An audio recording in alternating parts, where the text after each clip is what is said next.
hören? Ja. Hallo, mein Name ist Jörg Christmann, wir von Comic-Szene und ich führe heute ein Gespräch mit Bolland, einem berühmten englischen Comic-Künstler, der viele amerikanische Comics gemacht hat. Seine beiden berühmtesten Werke sind Camelot 3000 und Killing Joke. In letzter Zeit macht er viele Cover für DC Comics und wir werden heute ein bisschen über seine Karriere reden und über sein Leben. Und wenn es Ihnen allen recht ist, würden wir das auf Englisch machen. Das ist handhabbarer, er spricht gutes Englisch, schönes frisches Englisch. Und wir werden so 40 Minuten vielleicht reden und falls Sie noch weitere Fragen haben, wäre es schön, wenn Sie die auch stellen würden. Okay. So, hello Brian. Well, hello. Welcome in Germany. Well, thank you. Is it your first time here? No, this is I should think about my fourth or fifth time in Germany, my second time in Munich. Alright. Okay, but this is your first comic book convention appearance in Germany. It is really. I came to a bookshop opening in Berlin in about 1992. So I guess it's my second comic book related event in Germany. Okay, right. Are you enjoying Germany? Yes, I love Munich. I came here in 1989 and wanted to come back and see if it was different in any way. And is it? It's changed a little bit, I think. It's very full these days. Very full of people, yes. Lots of tourists and lots of comic book fans. Yes, I didn't realise that comics were popular in Germany. Actually, I'd never really noticed comics in this country before. It's not that easy, I think, but maybe it has changed. German comics are getting more popular. Yes. Graphic novels, yes. these sorts of things. Yeah. So like your Killing Joke, an early graphic novel. Yeah. Do you need to translate any of this? Are you okay with English? With English, or would you like him to translate? No? Okay. Good. So we get more questions this way.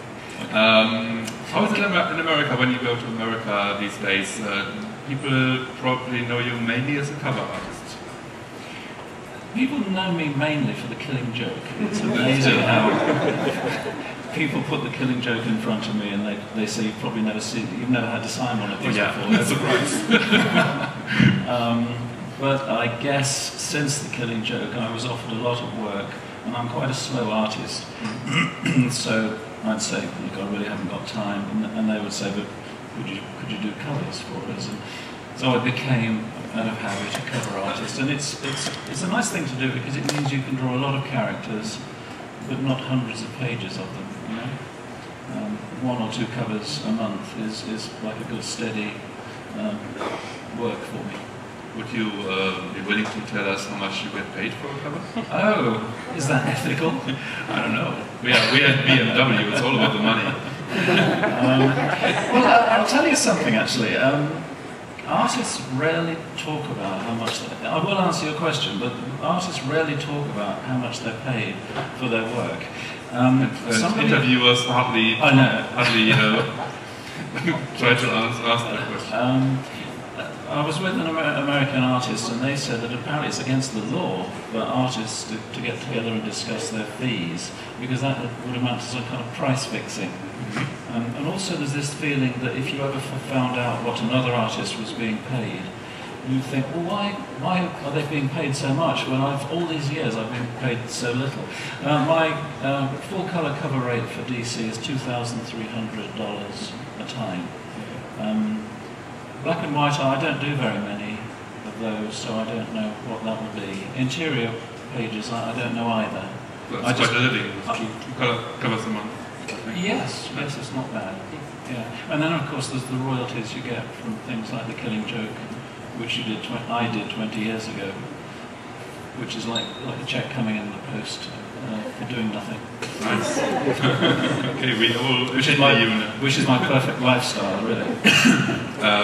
You said you enjoy drawing different characters, but in cover work you tend to stick quite a long time to a series like Wonder Woman or Animal Man or Jack of Fables, I think. Yes, that's right. Yes. Well, I do.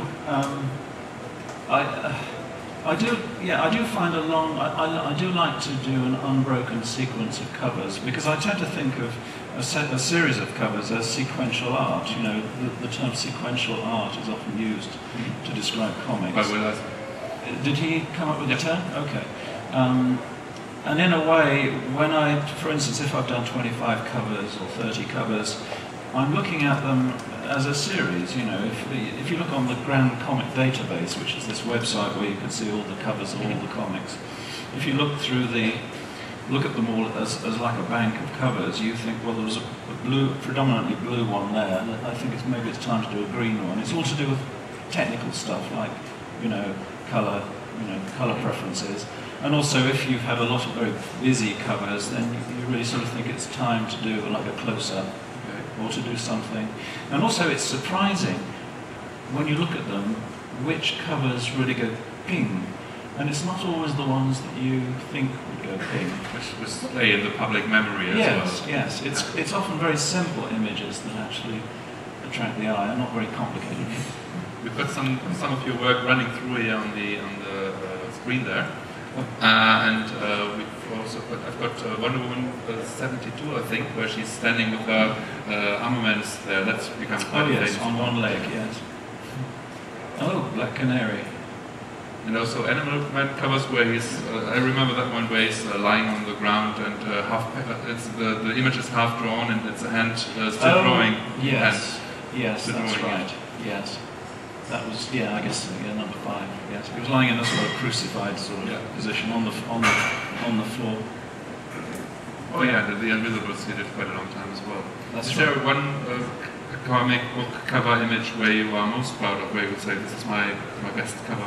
I'm often asked which is my favourite. I don't know whether it's the best, but one of my favourites was an Animal Man cover that had a little monkey with a typewriter, and it was just a simple image that was just completely white around it. And there's an old story that if you had an infinite, you know what it's all about, don't you? Yeah. If you had an infinite number of monkeys, then statistically speaking, one of them is going to write out one of the complete plays of Shakespeare. Yes. Yeah. But in this case, the monkey is typing out the script for the book you're about to read. So I guess that's me calling the writer a monkey. Wonder Woman. Is it something? Do you like to draw women especially much? Because your women always seem to be great looking and long legs and these sort of things. Is that something you enjoy doing? Well, in the world of comics, there have been artists who draw really beautiful women, and it is like a skill. I mean, you could name certain artists who are really known Adam for Hughes, it. for example. Adam Hughes is the top. He's the top guy, and there have been people before him who do it beautifully. And you have to, you know, it's a very special skill to draw beauty. With guys, they can be ugly and they can be covered in lines and stubble and beards and things, and it doesn't really matter. But with a beautiful woman, you have to be very particular about the way you draw her. Although I think you're not really known as a good girl artist, more like drawing everything artist. Yeah, I mean, I haven't really done it very much lately, so you get very out of practice. One reason to do like 25, 30 Wonder Woman covers is it does take a few covers to get good. You mentioned it already, so you do your covers digitally. Yeah. So could you describe the process, how you work? Yeah, I've been doing it for 12, 13 years now. I use a Wacom tablet, which is, I don't know whether you're familiar with them, it's a plastic tablet with a pen. I think it works magnetically or something, and it does respond just like an inking tool, in that if you press on the pad, the line gets thicker. But it does mean that your hand is down here drawing away and the image is there, so you have to get used to that kind of thing.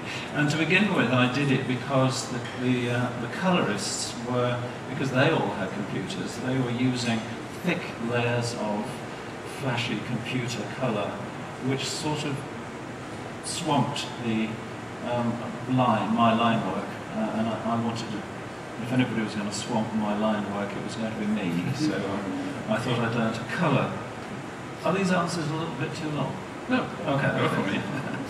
And then, so to begin with, I would draw the ink line on paper, scan it in, and then do the colouring. But ever since then, I discovered that drawing the ink line is perfectly easy on the computer.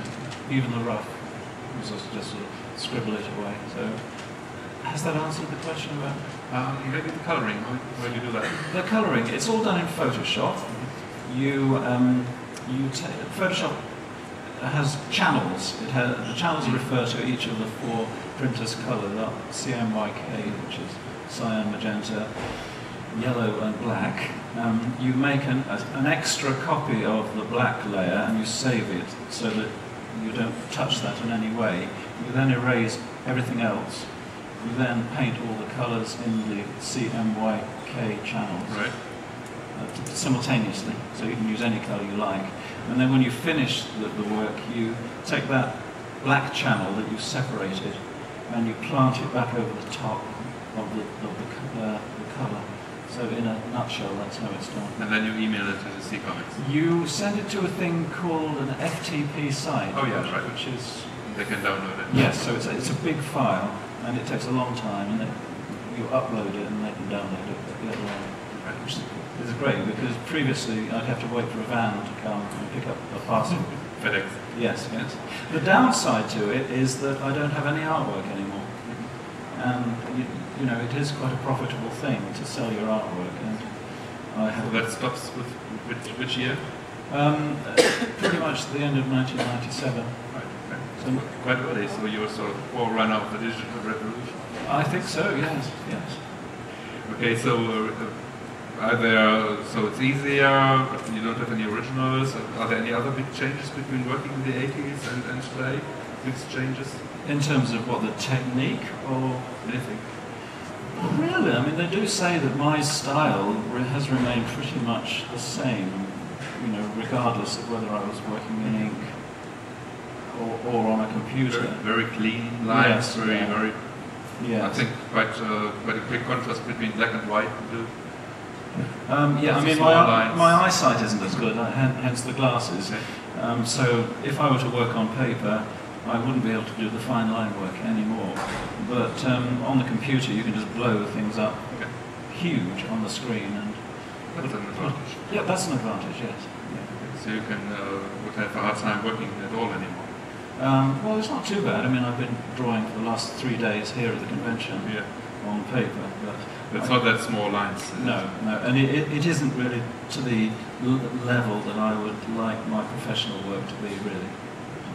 So I apologise to any of you who have acquired one of my drawings.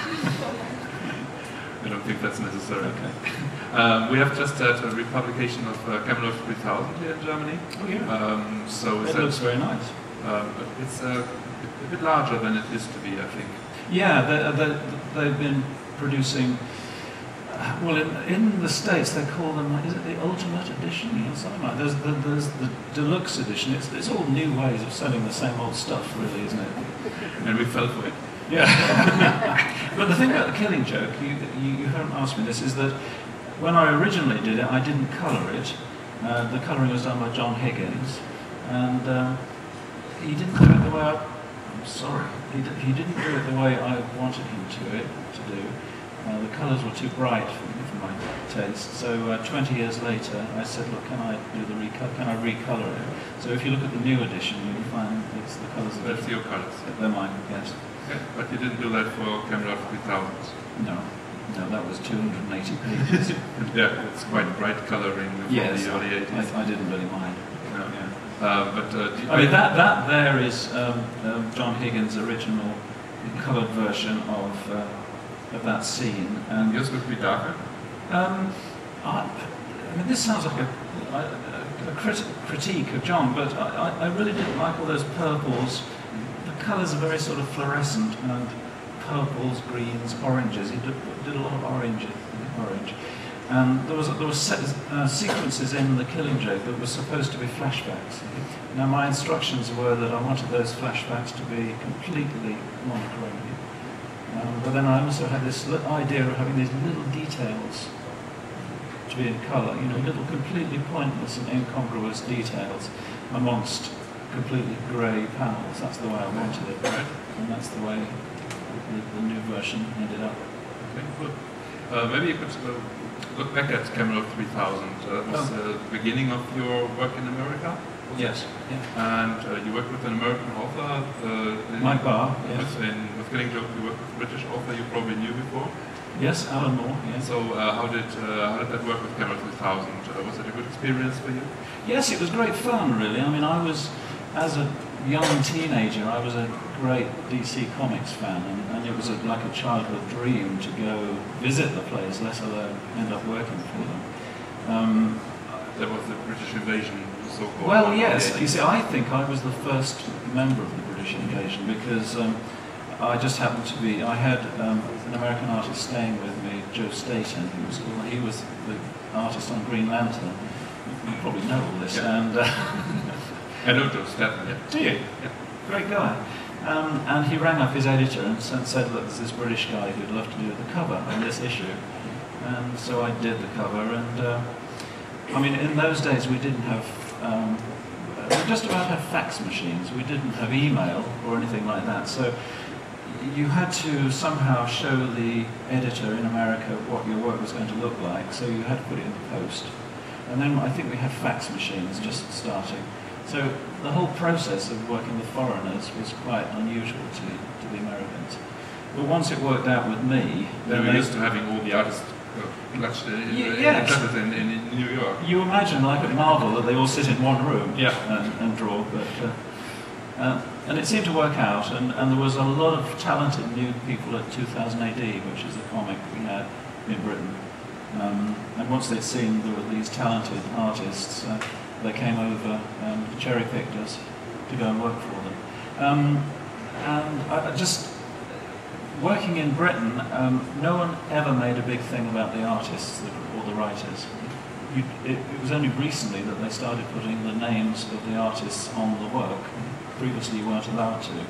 But when you work for the Americans, you know, you get your name written on there, and then they invite you over, and they stick you in front of audiences and interview you and make you feel kind of important. And so it was rather a pleasant experience. So that was another reason to go to America. Yes, that's right. They also returned artwork. The British publishers didn't return artwork. They just kept it. As a Briton and Camera 3000 being such a British topic, did you have an influence on the story? Or were you asked about details? Having agreed to leave 2000 AD and work permanently for 2000 AD, for DC, I was pretty much prepared to do anything they offered me, and then this thing came up, which was the first direct sale maxi series. And they said, oh, it's about King Arthur. Now, I wasn't remotely interested in King Arthur at all. No.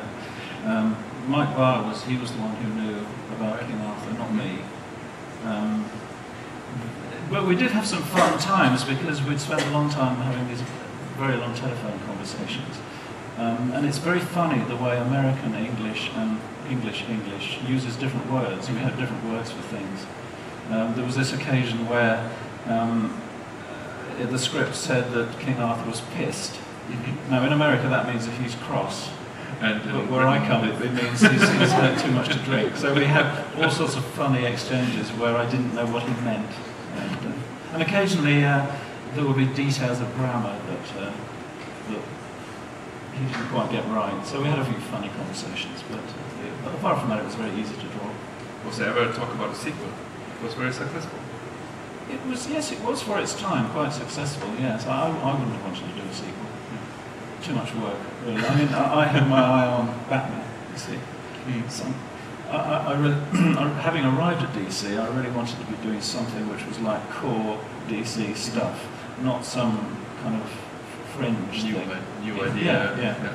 So fortunately I was able to have a go at some of the main characters. Why Batman? Batman is a bit like, if you're an actor, he's really like Macbeth. Mm-hmm. You know, you haven't really fulfilled yourself if you haven't had a stab at one of the, you know, the great... Could have been Superman. Yeah, Superman.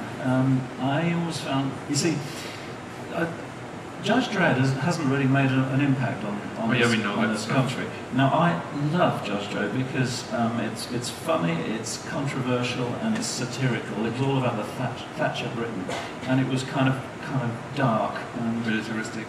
Yes, absolutely, yes. Drawing Superman or any of those would have been. He's too clean cut. I mean, he's a great character, but he's not quite what I could do. Whereas I could work with kind of grubby and dirty and sort of... And I think you also draw great leather. Oh. So it would have been wasted, and Batman has so much leather in his outfit, so I think you do that very well. I guess so. Is it leather? I don't know what that stuff is. Looks like leather. No, it's great to work with a character that is partially in the shadows, because if you work in a medium which is basically black ink on white paper, then you really want to play with shadow and light. And if you have a figure that looks like a shadow, it's great. Talking about Judge Dredd, you were one of the first artists, or even the first artist of Judge Dredd. No. One of the first artists. Dredd was invented by Carlos Esquerra from Spain, but right at the very beginning, he had a disagreement with the editor and didn't end up drawing the first story. I think he did actually, but that story was shelved because he fell out. And the first stories were drawn by a guy called Mike McMahon, who was a new young guy, and we thought he was terrific. He was the one who dread this ridiculous lip, and gave him these huge boots. Okay. But I always had this very clean, realistic style, which seems to be popular. So you don't have any sort of homage of Judge Dredd? No. Well, I created Judge Death, who's a sort of a demon with big teeth, and Judge Hershey, who was in the film, because there's going to be a second film. Hopefully not as bad as the first one. Have you got anything to do with movies? No. I've always been rather scared of stuff like that. And I always imagine that, I'm fiddling with this amplifier. How am I fiddling? I once was asked by the Oscar people to do the Oscar poster for one year of Oscars, and it was soon after I got the computer, and I was terrified. They were paying quite well, but I was really terrified of doing this huge thing that was going to be for the Oscars, and I turned them down. Was it supposed to be comic material? Yes, it was. Yes, it must have had a comic book thing. They wanted to do somehow the Hollywood landscape with some heroes flying over it. I think Alex Ross ended up doing it. Yeah. But no, I've never had anything to do with. I used to be involved in advertising. I used to do advertising work, and I used to find that annoying because you do the work on paper, and you take it in to these advertising people, and they'd say it's fantastic. But do it again. Like there'd be 2 racing cars, and they'd say that's fantastic, but we want that racing car just a little bit bigger. And that's how I would imagine working in the film business would be like. I like the comics because you just draw the stuff, nobody tells you what to do really, or how to do it, and it's just on a bit of paper and you can read it. When you do a cover, do you do first different images and send them in and they choose one, or how do you? Yes, you have to send in what we call a prelim or a rough. Usually they let me, the artist, come up with the idea. Sometimes they're not even giving me scripts. I don't know what's going on in the story. And sometimes I never even read the story. Draw Wonder Woman. But particularly on The Invisibles, I was drawing those covers without knowing what was going on in the story. Okay. But usually I email a rough version of the cover to my editor, and previously I would send in 3 or 4, and I always found that they always chose the one I liked the least. The one I really liked, they didn't seem to like. So eventually I thought, sod this, I'll just send them one, and usually they say that's fine. Okay. But if not, then I do another one. That's how it works. And often the rough version of the thing, it's very loose because I've got a very tight drawing style, and I often rather like the loose version of the cover. They're bringing out a book soon this year of a collection of my 30 years of my covers, and it's going to include like the black and white versions of the covers and also the rough versions of the covers, so hopefully you'll be able to see them. Sounds good. So you wanted to do Batman and you did the Killing Joke. Did that turn out yes. was that a satisfying experience? Did that turn out as great as you expected? Alan Moore was also an ex-2000 AD person, so he and I used to know each other quite well. But you hadn't worked together before? No. At one point we were talking about doing Judge Dredd meets Batman, written by him, and that didn't get off the ground because so we always sort of intended to do something together. And having done Watchmen, of course, he was the hot new ticket, really. So I was keen that Alan came along and wrote the story. Did you get him? Yes, I was lucky. Would want to. I was lucky. Yeah. It was his last ever DC superhero. Yeah. And how did you get around with his very long scripts? I mean, he puts in all the details. Was it very hard to do? They're not a problem at all. I mean, they often consist of telling the artist to sit down, put their feet up, and get a cup of coffee, and it's just conversation. Yeah. But was it challenging? Not really, because no, it was actually it was hard work because there are some scenes in there where there are three guys sitting in a bar, and a lot of the incidental detail in the background he would be throwing in the script, and you couldn't possibly put all of it in. I mean, if anything, a writer who doesn't tell you very much is harder to work with, because the ones that haven't somehow worked it all out precisely in their minds, and are not giving you very much detail, they're often giving you more work to do. Were there any problematic pages, anything where you had to struggle, or you fought with him or with the editors? No, there was one page that I had to redraw. It was one of the characters, Barbara Gordon, had a pretty rough time in that story, and I drew one page that had a bit of nudity in it, and I had to change a couple of the panels so that we saw close-ups of her face, which, if anything, was more disturbing than previously, because you just didn't know what was going on. Yeah, that's America for you. Shoot her, no problem, but throw her naked, no. Yes, that's a very, very good point. Yes.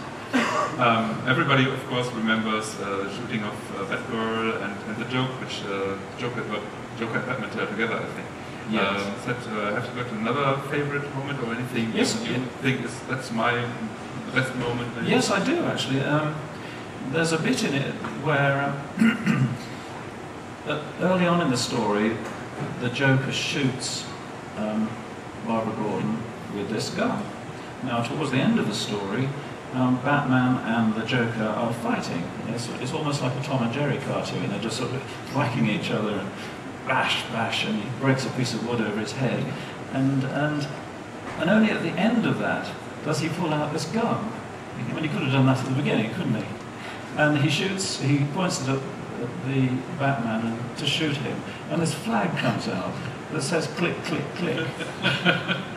and he genuinely says, but what does he say? I forgot what he said. He says, damn, it's empty.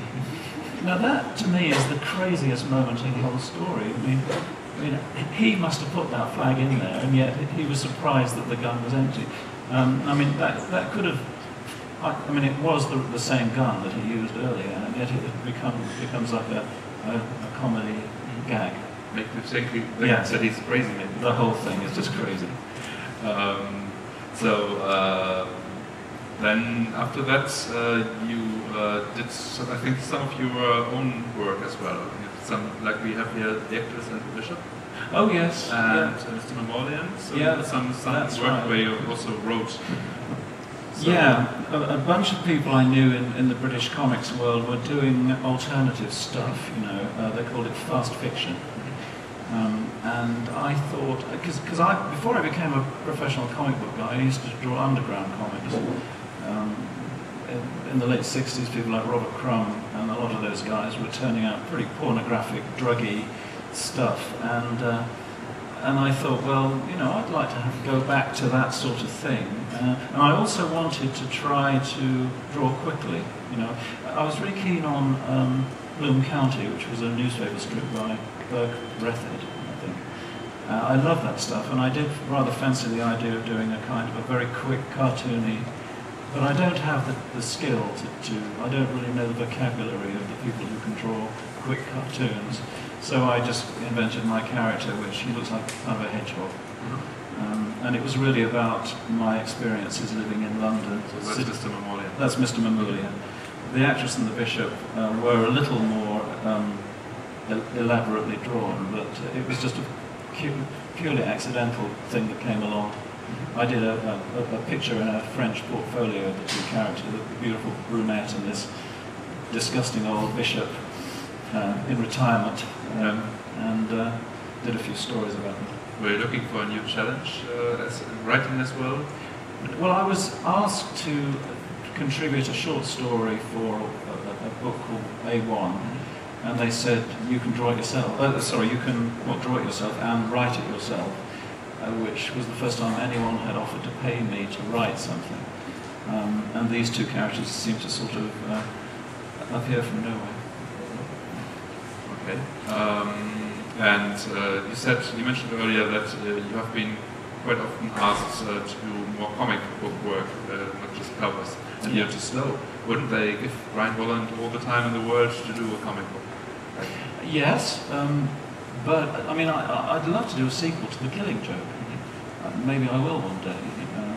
I don't think Alan will be part of it. That would be hard. I think it's hard to. But the thing about covers is I do know that every month there will be something in the world by me that people can see. Now, if I draw another 47-page story, then I'm just going to disappear. It's like people who do graphic novels that disappear for 2 years, and, yes, and you think, yes. oh, they're gone from the business. And they'll be sort of saying, yeah, whatever became of him, you know. Did any of you see the graphic novel by David Mazzucchelli called Asterius Polyp? I think it was supposed to come out in Germany, but the publisher, I think has folded. Okay. Sag ich das richtig gerade, dass das nicht rauskommt? Weiß das jemand hier? I think so. It's probably not coming out in Germany. Yeah. It's problematic because the publisher is in trouble. Because he did Batman Year One, which I think was probably the best Batman book of the 80s. Yeah, written by Frank Miller. And he disappeared from the comics world. Everybody thought, David Mazzucchelli, what a fantastic artist.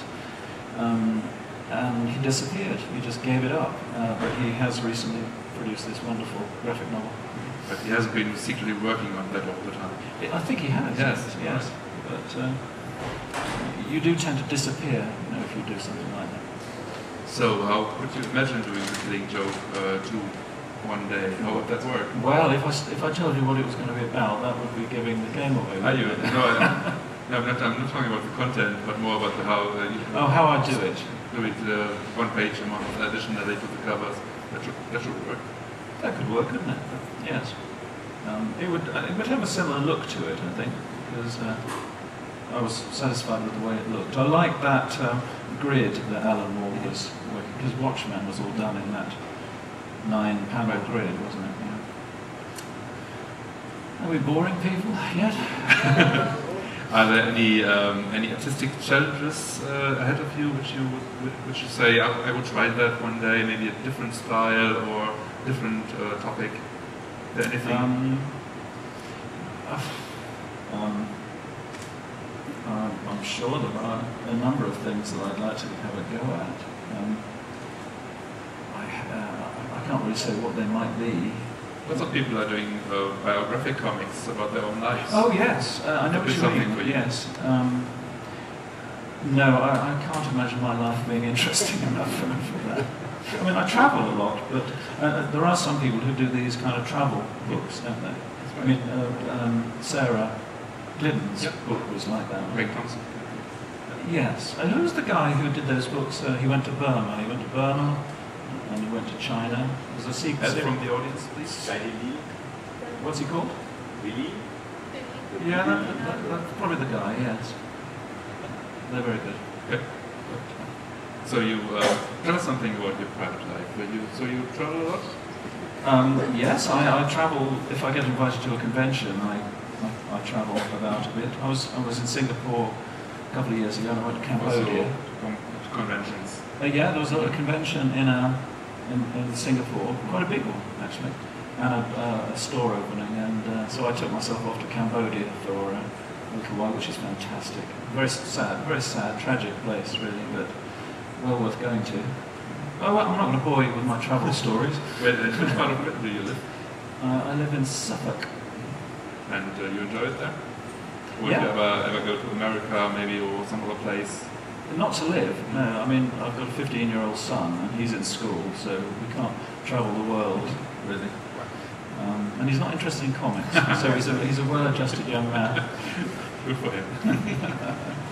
He likes PS3 games and computer games. Well, they can play Batman games. Well, yes. He likes sort of shooting zombies, really.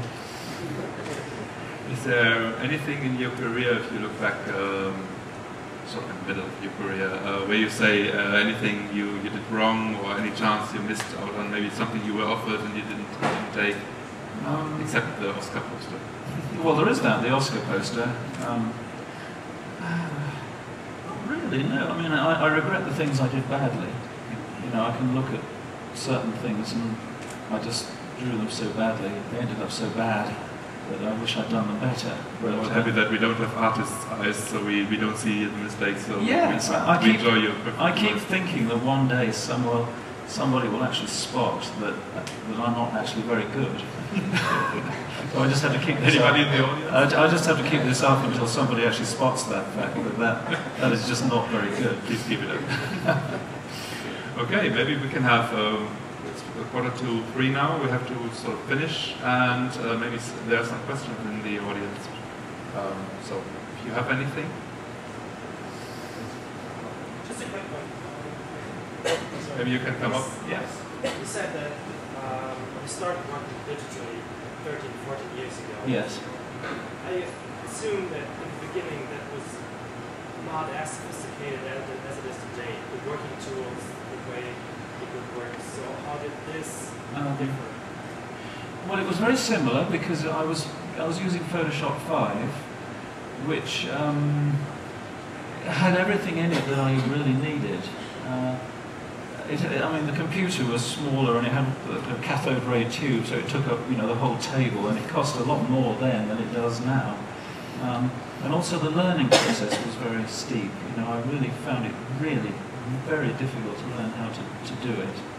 And I had the help of a couple of other artists, Dave Gibbons, who drew Watchmen, and Angus Mackay, who was a very good science fiction illustrator. They were both really good with computers. Some people actually like computers. I don't really like computers at all, because when they go wrong, I just go and ring someone up. But no, Photoshop was pretty much it had everything in it that I needed.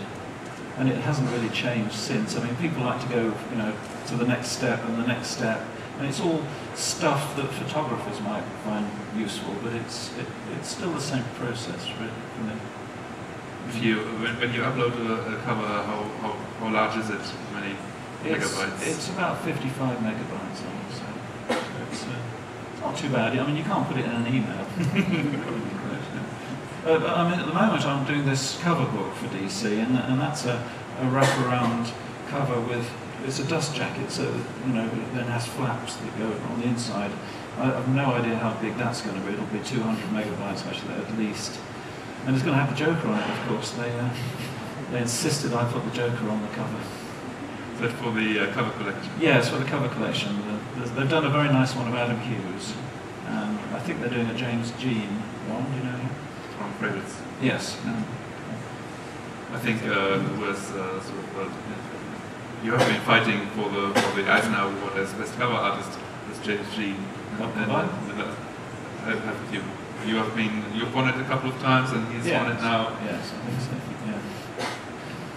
Weitere Fragen? Any further questions? Yeah, you just told us that you worked on Bloom County. Ich habe das nicht verstanden. You told us that you worked on Bloom County on the newspaper strip. I know, he's enjoyed the Bloom County. I thought. Inspired him no, this time more. I was wondering. No. I liked. I read Bloom County, and I loved the fact that you had 3 panels, and there was a funny ending. It's hard to do. It is. It's a special skill, and so I drew something called Mr. Mamoulian, which was not like that. It was a whole page. But coming up with a gag at the end is not always. It's a special skill. Usually, by the time I'd finished the page, I was so depressed I just couldn't think of anything funny at all. Anything else? Do you miss drawing Judge Dredd? And do you still read 2000 AD? I do miss drawing Judge Dredd, actually. I keep thinking I'll draw him again a few times, because he does come fairly easy to me. Yeah. But I don't, actually. I get sent 2000 AD every week. Oh. But I just really, I dot into it, and I just see what the artists are doing, and I think, oh, this guy, he was working for DC, and now he's back at 2000 AD, or...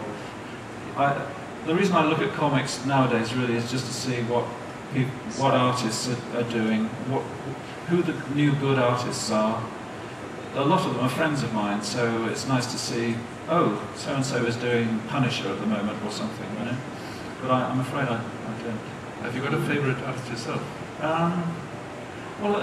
Some of my favourite artists are completely unlike what I do. One of my favourite artists is Jim Woodring, who does stuff for Fantagraphics. Frank, is it? Frank, yes. I mean, it's just Great. It's just crazy stuff, isn't it? I think I saw a couple of covers where you do versions of classical paintings. Is that also an influence to you? Do you want to come upstairs? All right. He was looking as if he was heading for the stairs. No one gets away. Unless there's a fire. What was the question? Classical paintings. Oh, yes. No, the covers I did on Jack of Fables, Bill Willingham and Matt Sturgis, I think, were the co-authors of that stuff. And they actually did say to the editor, I'd really like this sequence of covers to be based on some famous paintings. And there was the one of Napoleon. And, I'm always looking for ideas, and when they suggested that, I thought, well, that's great. So it was easy to do him as... Oh, and I've done a couple of versions of Fuseli. With the Invisibles and yes, and he was somebody sitting on the line. Yes, he did a famous painting called Nightmare, which was a woman lying on a bed and a little imp sitting on her ribs. It's always quite fun because you know that your audience has got some kind of an awareness of media from images from around the world, and if you throw something in that has that kind of people will think themselves rather clever for having recognised it, Harley Quinn, I don't know. Harley Quinn. Yeah. How did you come up with the Joker dress for the Barbara Gordon scene? This Hawaiian outfit? Yes, that's a very good question. I guess it must have been Alan. I can think of no reason why he was wearing a Hawaiian shirt and shorts at all. I mean, Makes you think it's crazy. I think so, yeah. And the camera, there's a big German wearing one. Well, that was me. That was my idea. The thing about the original version of The Killing Joke is that there's a thing about it that you pose the question, how many times did the word Joker appear in that book? And the answer is none. It doesn't appear in a single place. The only kind of reference to it is in the lens of the camera. I have the words Witz, Macher. Witzmacher. Okay, which is a joke maker, isn't it? Yes. Yes. And also there's a word beginning with K, which I believe is the Polish word for Joker as well. No. But that was just an idea. Thank you for that. Anything else? There's someone up there in the gods. I was working with Grant Morrison on Animal Man and Invincibles. Yeah. Did you work together No, well, with him, or was it very... Well, I don't know whether some artists and writers actually, live together and kind of work together and they're like one. But I've always been very removed from my writers. I always imagine the writer should be allowed to get on and write this stuff. I mean, actually that's not strictly true because I worked with Mike Barr. I threw some ideas his way during the course of Camelot 3000. But with Grant Morrison, he's a very remote sort of a fellow. He's difficult to know. He's very quiet, very strange, and I've met him a couple of times. We had a Princess Di in our country, and she got killed in a car crash in Paris. And Grant and I just happened to be in Paris at a book signing less than a month after the event, and he insisted on us all getting into a car and driving through the underpass together at 120 kilometers an hour if possible. Without the paparazzi. Without the paparazzi. So, but as far as working on those things with him, I never spoke to him. It was all done through Shelley Bond, our editor. Yeah, but I love doing those Grant Morrison. There's something about the sort of strangeness, the hallucinogenicness of his work that appeals to me. We just had the photo cover where Animal Man is lying on the ground, and I think was it Grant Morrison?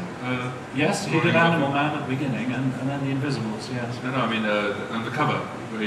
So there's a photo cover. Yes. And Animal Man is lying on the ground, yes, and he's got his right photo. hand. Yes. That's Grant Morrison himself. It is. Yes.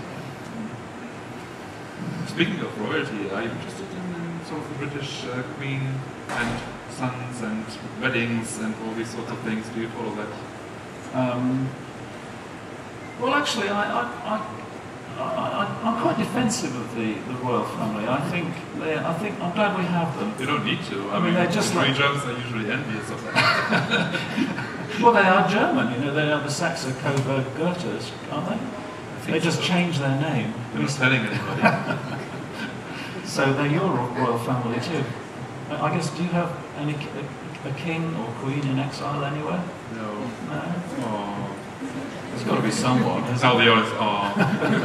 Who was your last king here? We had a Kaiser. Did you have one? we had a Kaiser in the first war. Wilhelm. And after that, he stepped down. There you go. Was he a hereditary monarch? Yes. Help! Hereditary, yeah, of course. But I don't. He was wasn't he a cousin or nephew of Queen Victoria? I'm getting interviews about the monarchy. They were all related to each other, all those people. Now you turned the tables on me. Well, if you all enjoyed it and there are no further questions, thank you very much. Thank you very much.